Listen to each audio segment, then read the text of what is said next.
Hello again, everybody.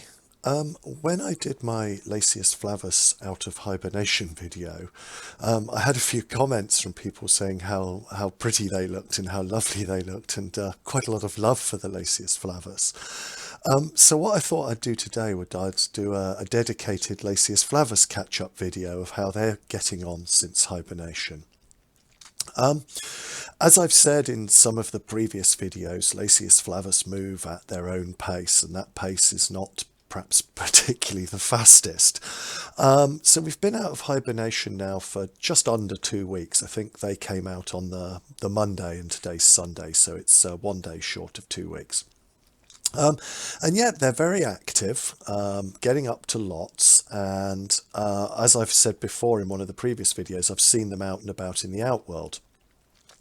So what I did today was I put in some more supplies for them, and here's one on the sugar. It's agave syrup. Actually, they seem to like the agave syrup more than the maple syrup, which is opposite to the Lasius niger. But yeah, they're coming out, they're finding it, and yes, she is walking on the syrup there. It's not particularly deep, but it shows how light they are, how small they are, that she can just walk straight over the surface of that syrup. So they're coming into the outworld, they're getting sugar, they're ferrying that back into the nest. And then I also put in, this is a daddy longlegs. I don't know if any of you were with me back in the autumn where we fed Queen D, the back end of a daddy longlegs. This is, you can see it's been snipped off there. So this is the front end and all the legs have fallen off. So it's just the front end of a daddy longlegs. And they soon had that inside or dragged in as well.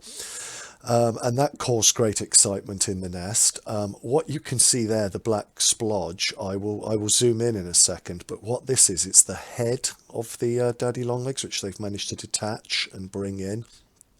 I watered the nest as well today, so they seem to love it when they get new humidity. You can see how condensated it is, but it always sort of wakes them up, makes them very excited, and then as the nest dries a little bit, they go a little bit more sort of inactive. So that's why I'm keen to get them into the Ukushi nest, the Ukushi S3 nest, because I just think it's going to be better for them. But I just don't think they're quite big enough. I think they'd be a bit lost in there at the moment. So I just would like them to grow by a little bit more in this ant kit nest, and then I'm going to offer them the Wakushi nest, but just like I said, it's too early at the moment. But yeah, here they were over the head of this daddy longlegs, a crane fly for anybody who perhaps daddy longlegs is a British colloquialism.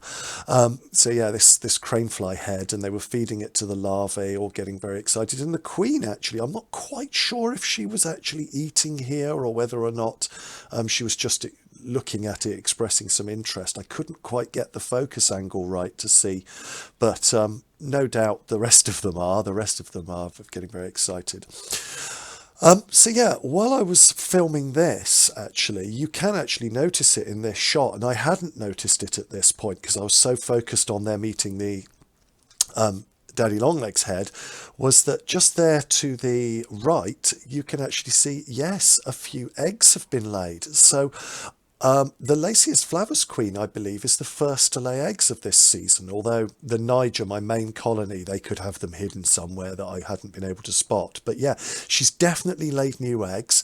I've seen them running around with a fat pupa as well, a fat larvae, so I'm hoping there's going to be a pupa soon. Thank you for watching, everybody. Goodbye.